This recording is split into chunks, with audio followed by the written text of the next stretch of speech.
Assalamualaikum warahmatullahi wabarakatuh. Alhamdulillahi rabbil alamin. Wassalatu wassalamu ala asyrafil anbiya'i wal mursalin. Wa ala alihi wa sahbihi ajma'in. Man yahdillah fala mudilla lahu. Wa man yudlil fala hadiya lahu. قال المصنف رحمه الله تعالى ونفعنا بعلومه في الدارين آمين ثم قال وأما الأخبار adapun hadis Rasulullah faqala Rasulullah sallallahu alaihi wasallam bersabda Rasulullah Muhammad sallallahu alaihi wasallam,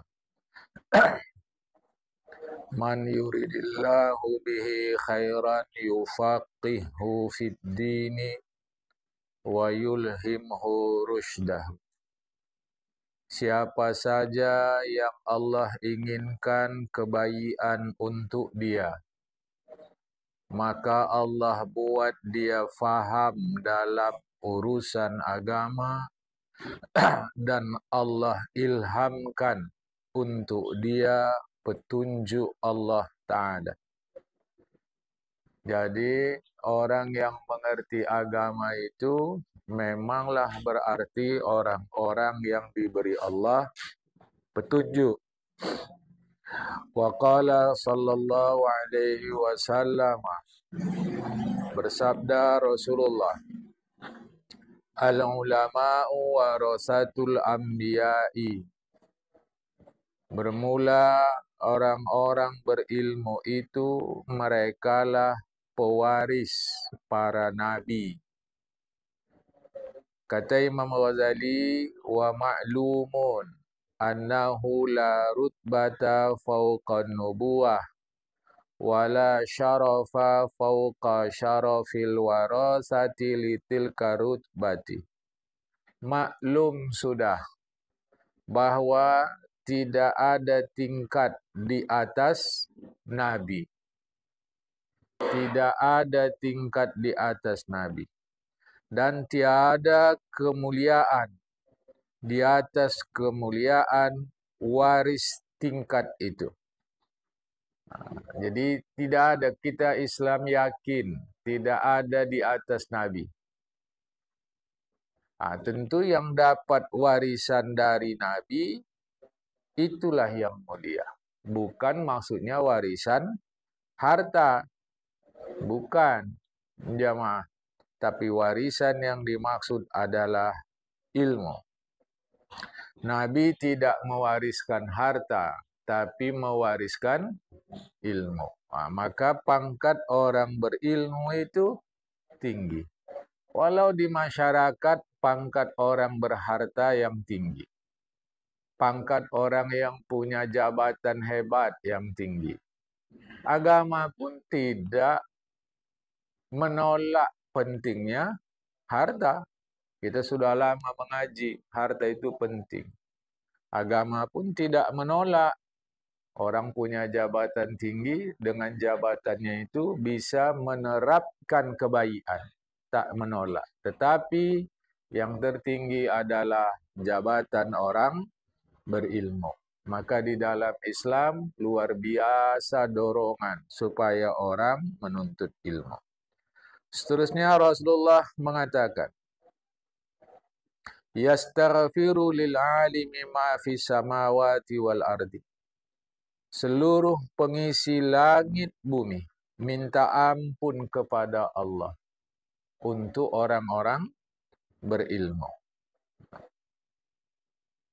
Wa ayyu mansabin yazidu ala mansabi man yastaghilu man tashtaghilu malaikatu samawati wal ardi bil istighfari lahu. Status apa yang lebih lagi di atas status orang yang malaikat langit bumi sibuk minta ampun kepada Allah untuk dirinya? Ada yang lebih status dari itu lagi. Tak ada jemaah.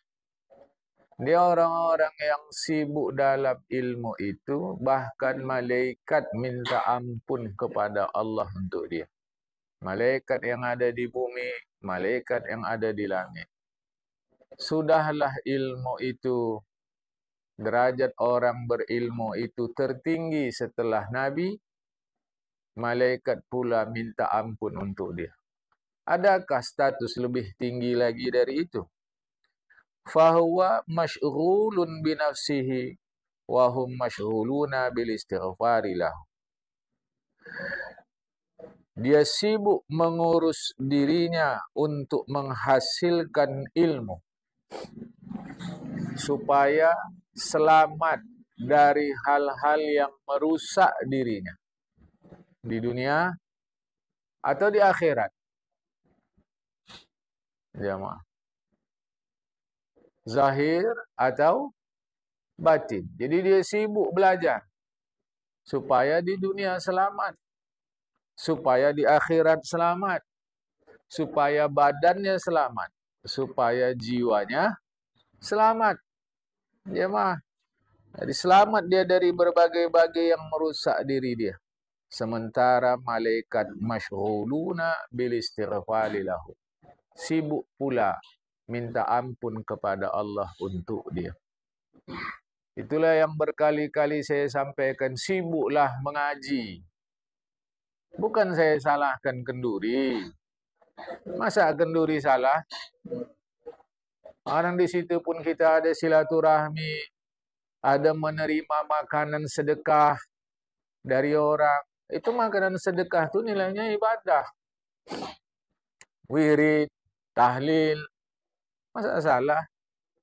Tapi yang jadi soal, kenapa yang begitu tuh kita rajin ngaji kurang?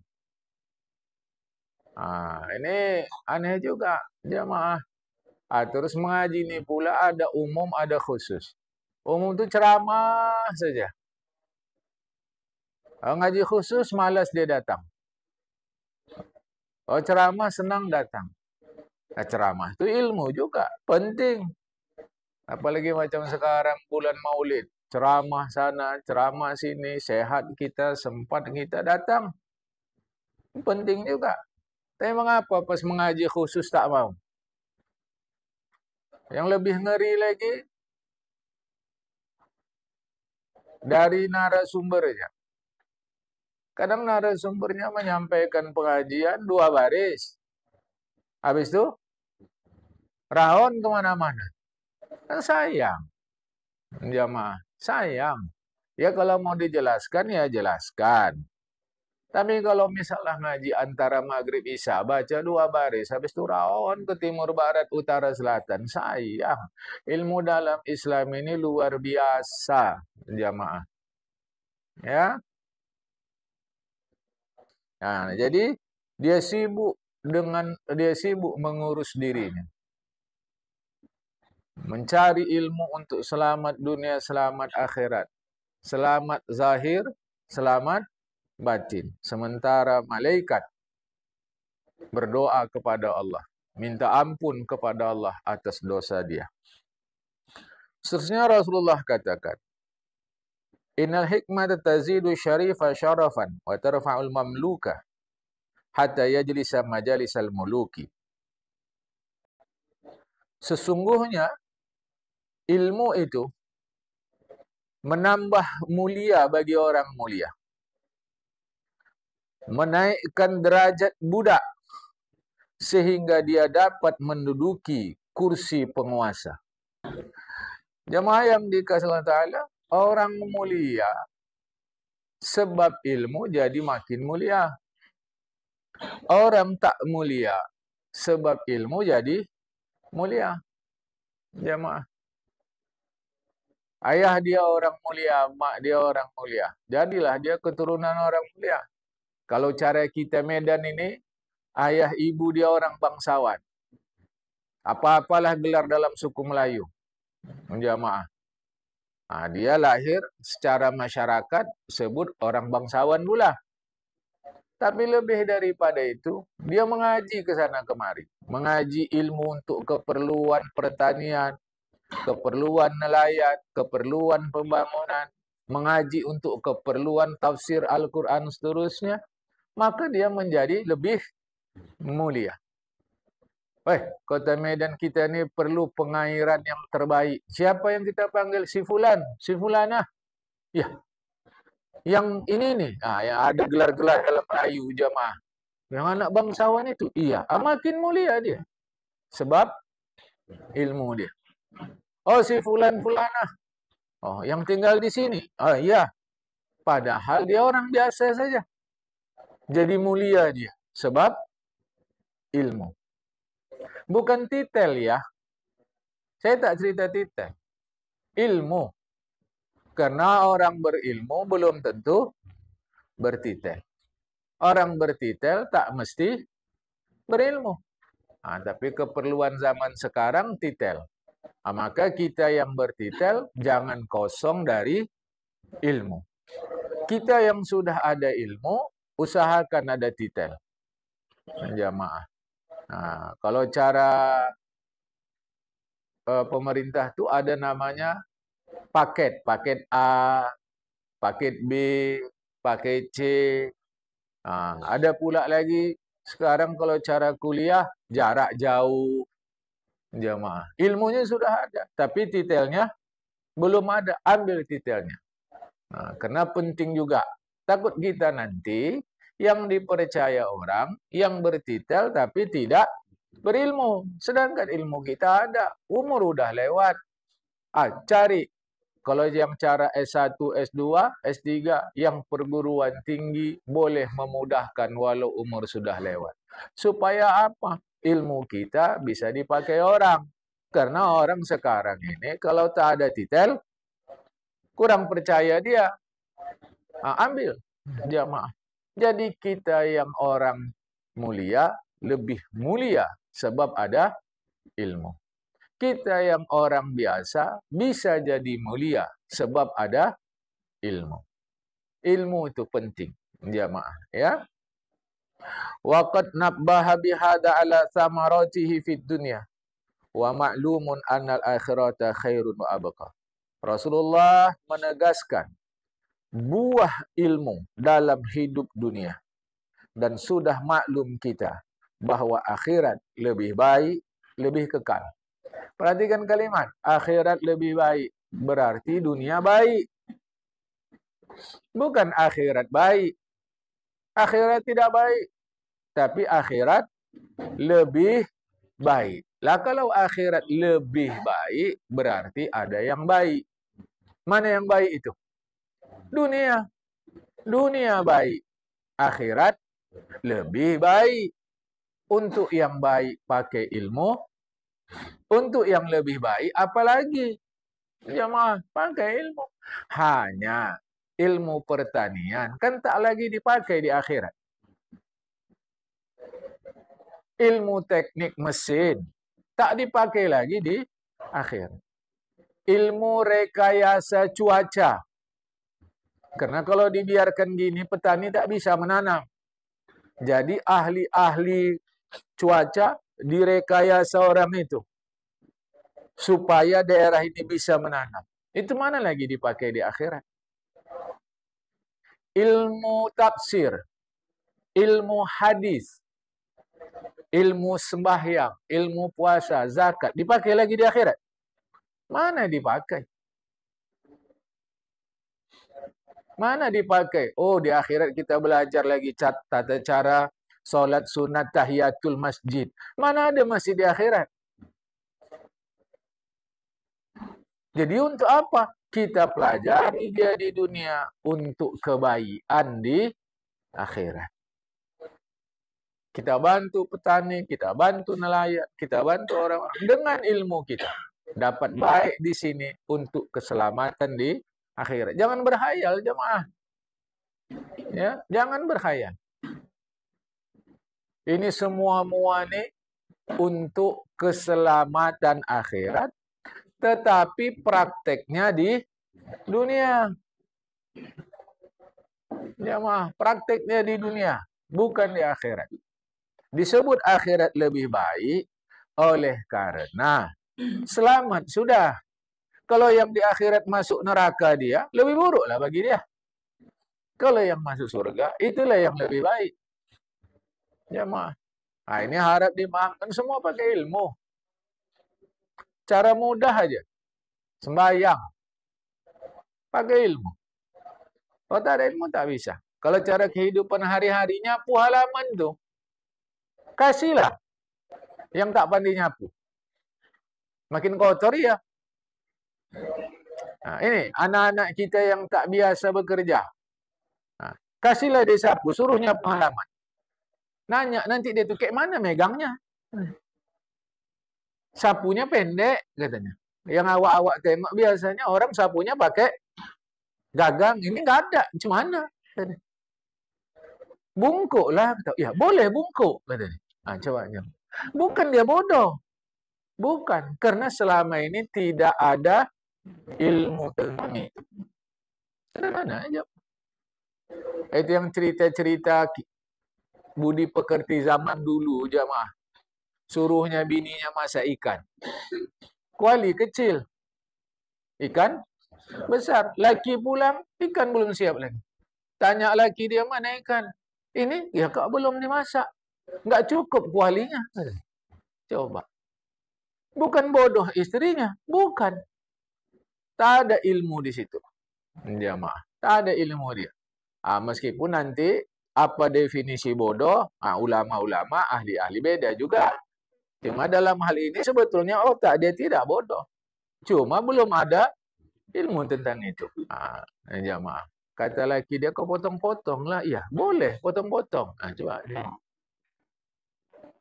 Semua pakai ilmu. Kalau tak ada ilmu, benda yang rusak makin rusak. Jamaah. Ya. Seterusnya kata Rasulullah, khaslatani la takunani fi munafiqin husnu samtin wala fiqhun fid din. Ada dua macam yang tak ada pada diri orang munafik. Munafik hakiki, bukan munafik majazi. Husnu samtin, bagus kelakuan. Bagus kelakuan. Karena pada kenyataannya, orang munafik hakiki pada masa Rasulullah, kerja dia berusaha merusak dakwah Islam. Itu jemaah. Saya bagi tahu ya, ada munafik hakiki, ada munafik majazi. Jemaah. Pada masa Rasulullah, orang munafik hakiki itu yang memang hatinya kafir, zahirnya menampakkan Islam, memang tak ada bagus-bagusnya. Dia berusaha macam mana rusak Rasulullah. Diri Rasulullah, ajaran Rasulullah, orang Islam. Itu. Tapi dia nampakkan baik. Orang kita kata musuh dalam selimut. Menggunting dalam lipatan. Pagar makan tanaman. Telunjuk lurus, kelingking berkait. Kenapa banyak kali ungkapan orang tua-tua kita dulu? Menunjukkan banyak yang munafik. Kalau sikit dia, sikit aja tu jemaah. Ini banyak yang munafik. Jemaah ya, ni mau hati-hati. Yang kedua, wala fiqhun fid din. Tak faham mereka dalam urusan agama. Bukan tak tahu, tak faham. Itulah munafik hakiki. Yang pada kenyataannya pada masa Rasulullah ingin merusak. Bukan tak tahu orang tu, tapi tak faham. Jamaah ya. Wala tashukkanna fil hadits linifaqi ba'di fuqaha'iz zaman. Fa innahu ma arada bil fiqh alladhi dhanantah wa sayati bayanu ma'na al fiqh. Wa adna darajatil faqih an ya'lama anna al akhirata khairun min ad-dunya. Wa hadhil ma'rifatu idza sadaqat wa ghalabat bara'atuh minan nifaqi wa riya'i. Jangan kau ragu nengok zaman sekarang. Zaman sekarang ini maksud Imam Ghazali zaman beliau. Abad ke-12 Masehi. Abad ke-6 Hijrah. Jangan kau ragu terhadap orang yang hidup zaman sekarang, berupa kemunafikan sebahagian ahli fikih. Jangan ragu, jamaah. Jadi kalau apalagi zaman kita sekarang. Fa innahum a'rada bihil fiqh alladhi dhananta. Yang dimaksud fikih atau faham di dalam hadis Rasulullah di atas, dua macam tak ada pada orang munafik, baik kelakuan dan faham atau fikih dalam agama, bukan yang seperti kita pahami itu. Kalau kita memahami fikih itu kan hukum fikih. Bukan itu maksudnya. Nanti akan kujelaskan, kata Imam Ghazali, kira-kira begitu. Wasayati bayanu ma'nal fiqh. Nanti akan kujelaskan apa pengertian fikih. Jadi pada masa Rasulullah arti fikih dengan sekarang beda. Sekarang arti fikih ini dia sempit, yaitu hukum-hukum ibadah. Halal, haram, wajib, sunat, makruh. Maka ada istilah ahli fikih. Ya, kalau masa Rasulullah dan ulama-ulama tempo dulu sampai masa 4 ulama mazhab, jamaah, fikih itulah agama. Sampai Imam Abu Hanifah menulis buku Al-Fiqhul Akbar, fikih yang paling besar. Waktu kita tengok judul buku itu, kita harap buka di dalamnya adalah cerita hukum solat, puasa, zakat, haji. Bukan. Isinya adalah tauhid dan seluruh bangunan agama. Ini beda. Nanti akan dijelaskan Imam Ghazali, jamaah. Beda yang dimaksud fikih. Jadi kalau kita tengok hadis Rasulullah yang barusan, dua macam tak ada pada diri orang munafik, baik kelakuan dan fikih atau faham dalam agama, bukan maksudnya ilmu fikih seperti yang kita fahami sekarang. Serendah-rendah derajat ahli fikih, serendah-rendah derajat ahli fikih, yang dimaksud fikih di sini bukan hukum halal, haram, wajib, sunat, makruh, tapi agama keseluruhan. Apa? Serendah-rendah ahli fikih apa? An ya'lama annal akhirata khairun minad dunya. Dia yakin bahwa akhirat lebih baik dari dunia. Jadi kalau saya yang ada di majelis ini yakin 100%, tidak pakai cuma, tidak pakai tapi, yakin kita bahwa akhirat lebih baik dari dunia, maka kita sudah termasuk ahli fikih paling rendah. Tapi setiap keyakinan memerlukan bukti. Apa buktinya orang ini yakin dia lapar? Apa buktinya bagi kita bahwa dirinya yakin dia lapar? Apa buktinya? Makan. Meskipun orang makan belum tentu lapar. Tapi setidaknya itu mendorong kita yakin bahwa dia lapar. Jamaah. Dan contoh-contoh yang lain. Wahadhil ma'rifah.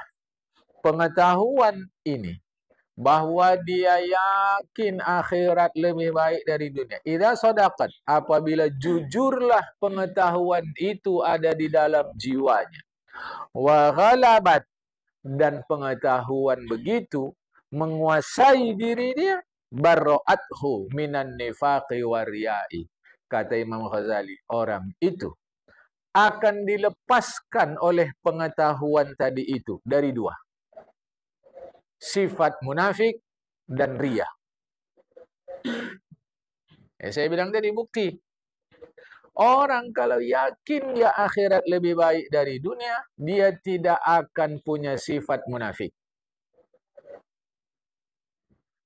Yang santer, yang terkenal, termasyhur di kita, sifat munafik berapa? 3. Padahal sifat munafik banyak. Kalau cerita, tipu. Waktu kebakaran kemarin, kapal itu, aku keluar dari cerobong asap. Yakinlah awak tu. Jemaah, begitu besar banjir kemarin.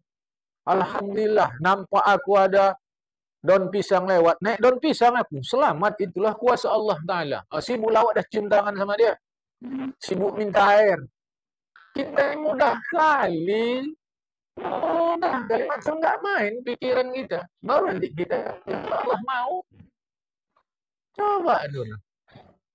Suka kali ini. Percaya gitu. Kalau cerita, tipu. Kalau janji,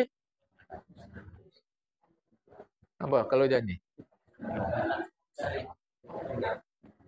Apa bahasa kita yang enak?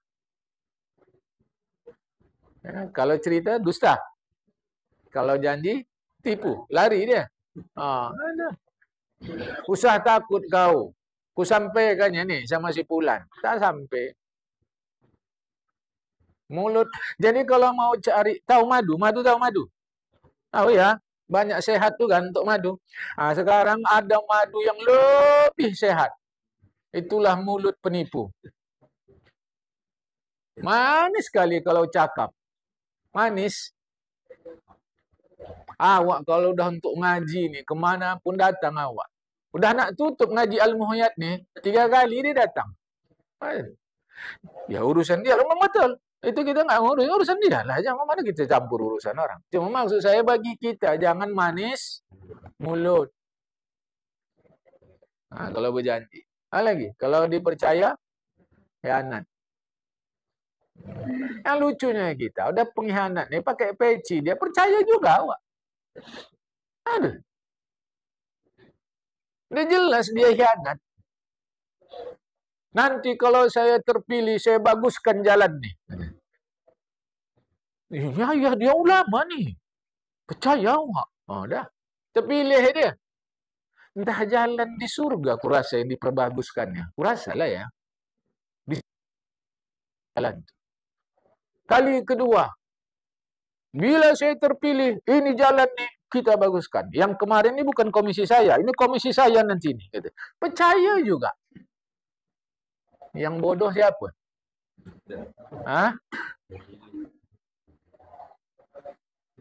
Awak kasih tahu, awak dimarahinya. Jadilah. Kita ni lah. Kita ni lucu. Udah salah diingatkan tersinggung.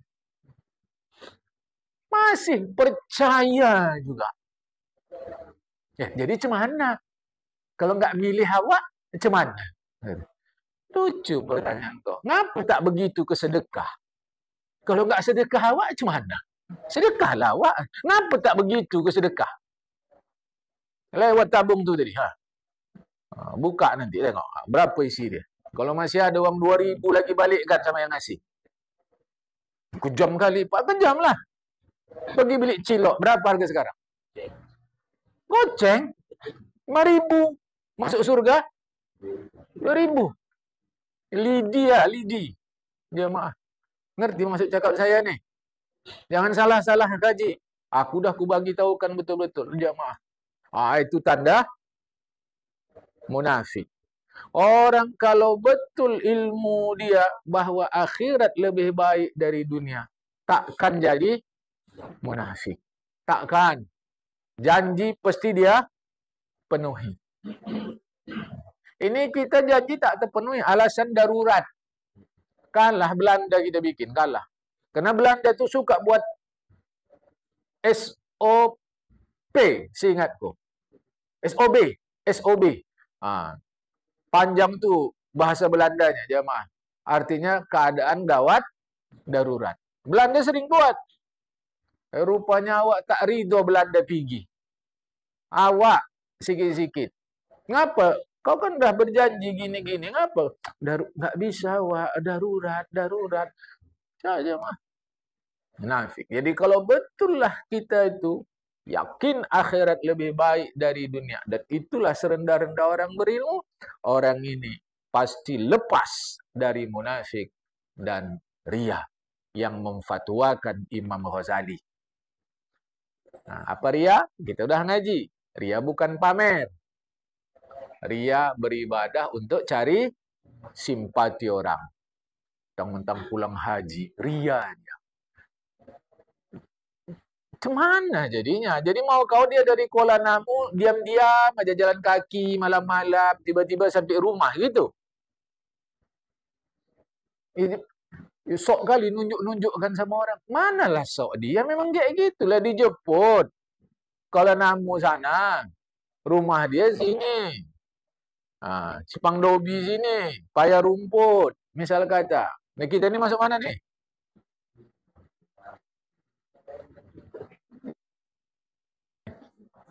Simpang Dobi, rumah dia Simpang Dobi, baru pulang haji, baru pulang umroh. Mana adalah bandara dekat Simpang Dobi nih? Bandara dia di Kuala Namu. Tak pandai dia naik mobil, dijemput lah. Sampai rumah senang keluarga dia, rame-rame. Kata kita, inilah Haji Riyad. Yang ada kau aneh. Manalah Ria itu? Macam mana dia pulang? Mau sembunyi-sembunyi dia pulang. Datang tak dijemput, pulang tak diantar. Dia bukan jelangkung, dia orang. Jadi ria ini bukan pamer. Ria ini ketika ibadah cari simpati orang. Rajin ngaji pagi subuh Al-Muhyad nih. Apa tujuan? Supaya senang orang sama awak. Lihat ya. Apa tujuan? Supaya pas wirid-wirid nanti ustadznya tak datang, awak yang ngisikan. Dihormati orang awak. Cakep cantik. Kalau ada ilmu nih, suka orang sama awak. Padahal sebetulnya bukan karena ilmunya, tapi karena supaya diri dihargai orang, disukai orang. Masih ria itu jamaah. Kalau betul kita kena akhirat, orang-orang di mana dan nolong kita? Ya, bang, awak yang dulu nolong abang. Mana bisa nolong kau dari hisab perhitungan Allah Ta'ala masing-masing lah. Jamaah. Nah, jadi kalau betul kita fikih, betul kita faham agama, sekurang-kurangnya kita yakin bahwa akhirat lebih baik dari dunia. Apa tandanya? Lepas dari munafik. Apa tandanya? Lepas dari riya. Nah, urus diri masing-masing. Ya. Seterusnya kata Nabi, afdalun nasil mu'minul alimul ladhi in ihtija ilaihi nafa' wa in istughniya anhu aghna nafsahu.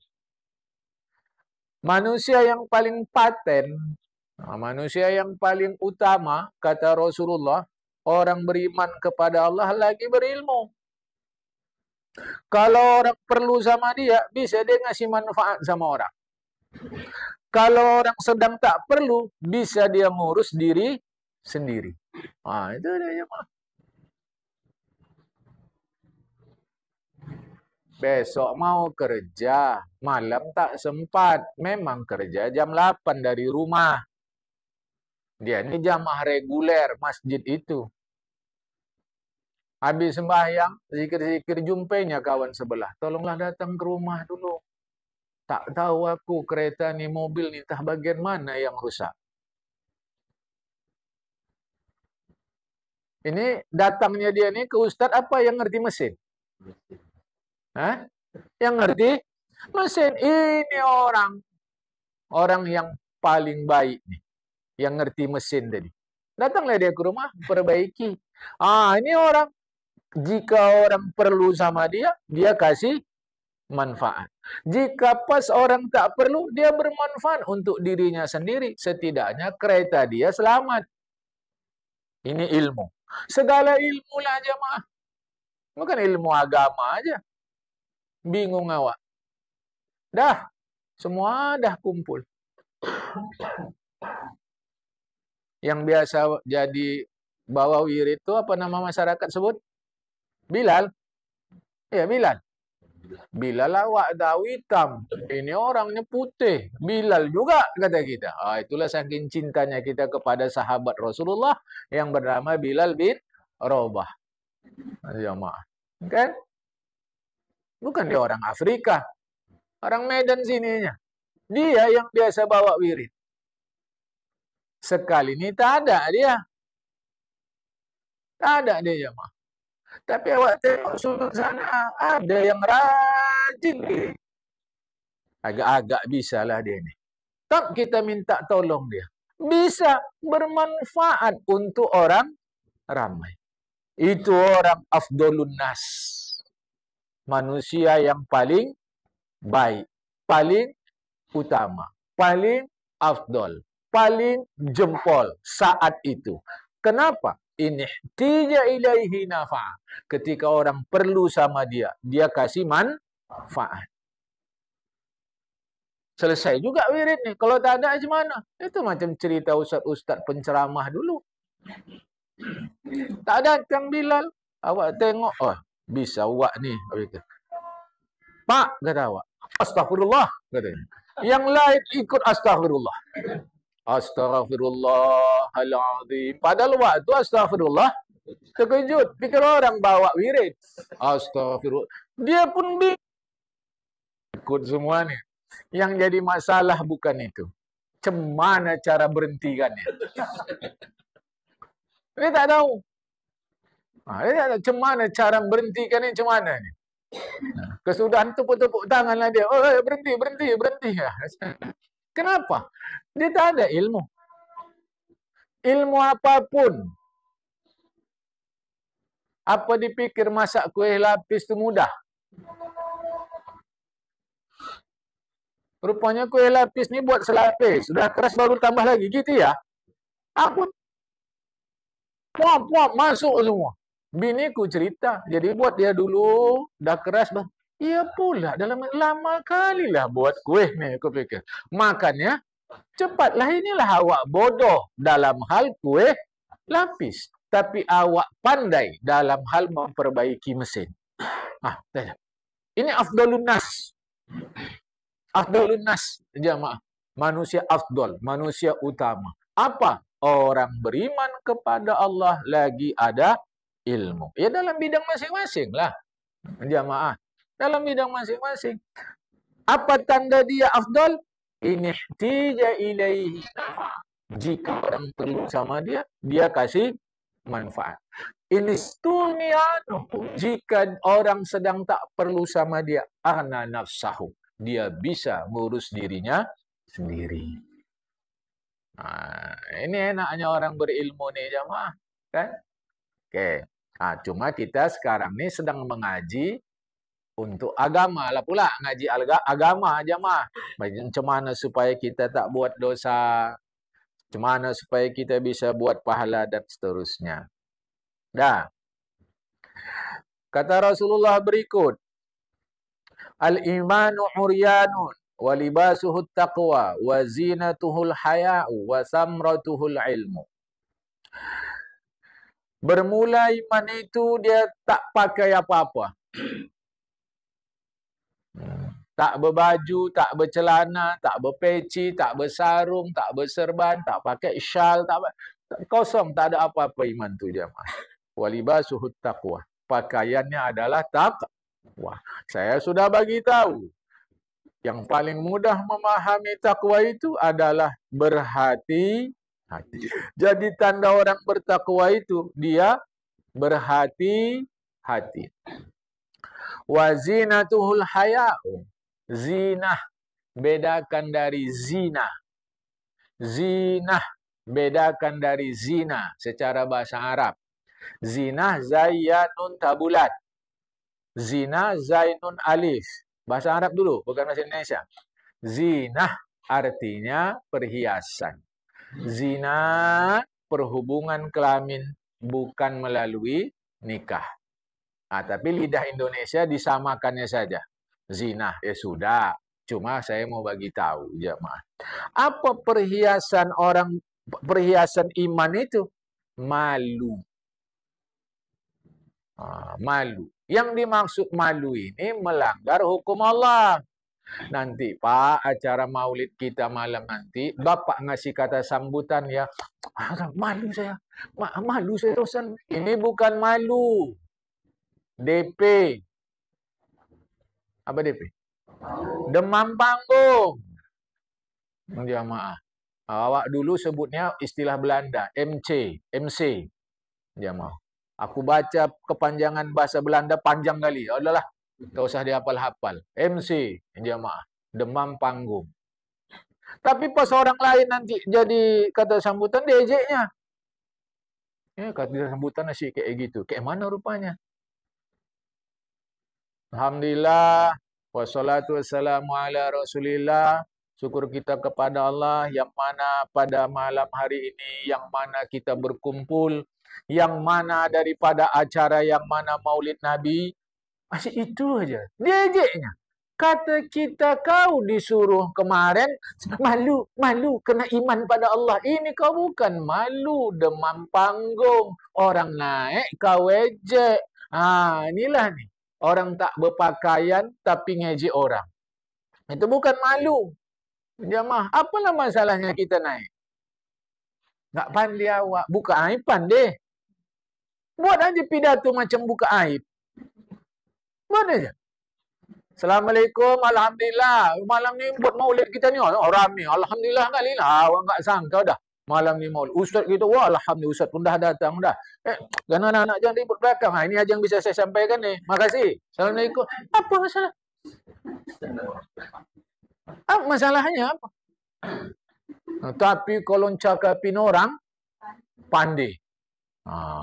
Itu bukan malu. Ngaji. Duduk depan sini. Jangan belakang. Malu awak Ustaz di depan. Malu Ustaz. Apa malu kau? Bukan nak sembelih kurban. Kalau dia mau disembelih kurban, apa masalah duduk di depan? Malu awak. Bukan orang alim. Yang ngaji ni bodoh semua. Kau dah alim, kau tak ngaji lagi. Apa tanda kita alim? Mati.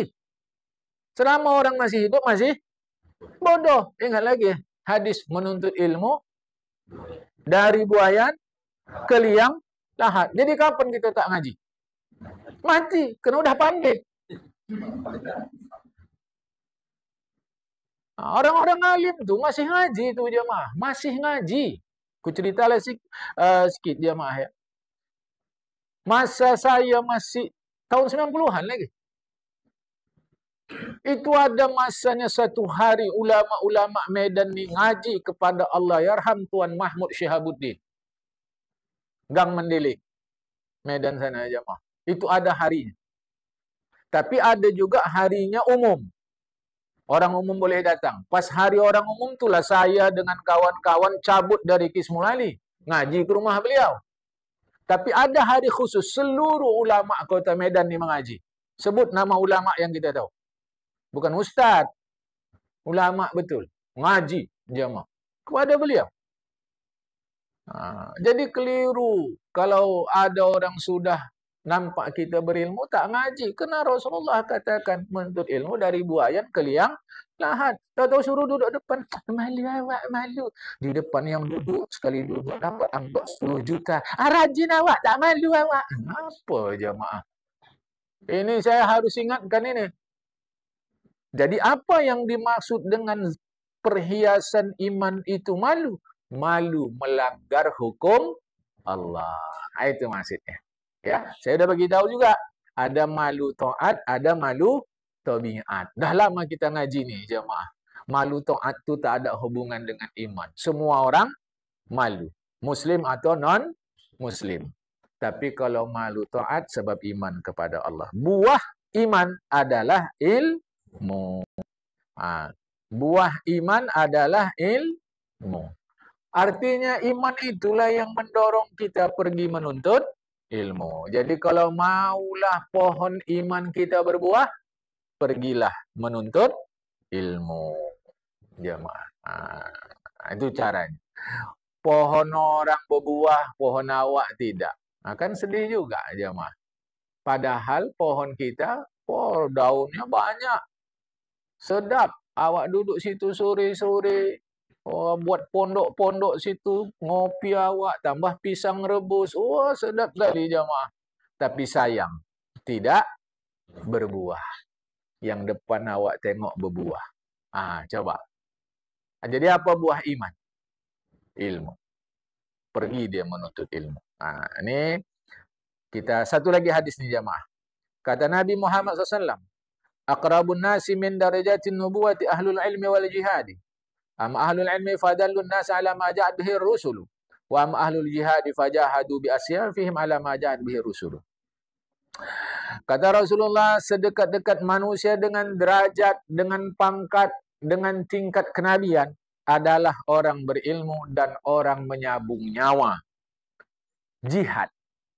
Jamaah. Orang berilmu menunjuki manusia apa yang dibawa Rasul. Ajaran Rasul itu dia sampaikan kepada manusia. Maka dekat dia dengan derajat kenabian.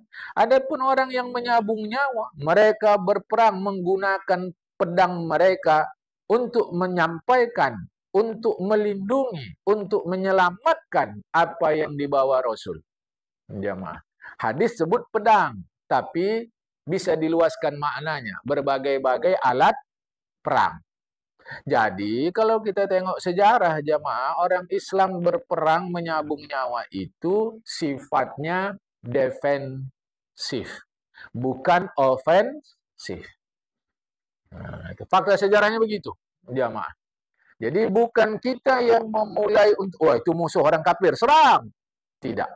Bahkan waktu Rasulullah melepas pasukan yang diikuti oleh Khalifah Abu Bakar waktu melepas pasukan, ada banyak sekali nasihat kepada prajurit perang. Satu di antaranya, nanti kalian akan lewati orang sembahyang di gereja. Jangan diganggu, kata Rasulullah. Kalaulah berperang karena mereka kafir, maka yang di gereja akan dibunuh. Bahkan gerejanya pun akan dihancurkan. Tapi ini amanah Rasulullah kepada prajurit. Amanah Khalifah Abu Bakar kepada prajurit. Dalam Islam bukan karena berbeda agama, tapi persis seperti lebah. Seganas-ganas lebah, kalau tak diganggu, enggak mengganggu dia. Bahkan dapat kita madu dari dia. Tapi namanya awak anak-anak. Anak-anak jahil biasa tu jemaah. Lempar-lemparnya. Tengok ngamuk lebah tadi teruntup. Nangis, ngadu ke rumah. Ayahnya ngamuk. Lebah kurang ajar kau ni. Kalau tu lebah bisa cakap, kenapa pula kami kurang ajar? Anak kau ganggu kami. Sedang enak-enak kami di sini makan ayam penyet. Anak kau ganggu kami. Kata si lebah. Jamaah. Itu dalam sejarahnya begitu. Entahlah kalau saya kurang baca. Jamaah. Jadi Rasulullah berperang bukan karena berinisiatif mau perang, tapi karena melindungi, membela agama. Orang lebih dulu baru keluar. Nah, dua. Orang yang paling dekat dengan Rasulullah, dengan derajat kenabian, orang berilmu dan orang yang menyabung nyawa. Tapi kalau tak ada alasan jangan perang. Ya mah. Habis ngaji nanti pulang kita. Ini kafir tetanggaku nih. Bagus rumahnya dilempar nih. Itu Rasulullah langsung jamin tuh.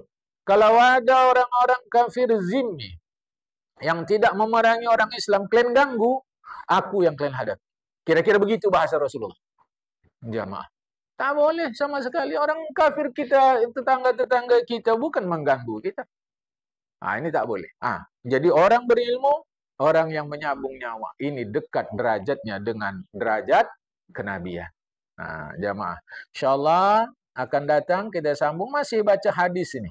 Jamaah. Apalah hebatnya, apalah ngerinya, apalah menakjubkannya kalau ada orang berilmu meninggal. Itu akan datang insyaAllah. Sampai sini dulu. Assalamualaikum warahmatullahi wabarakatuh.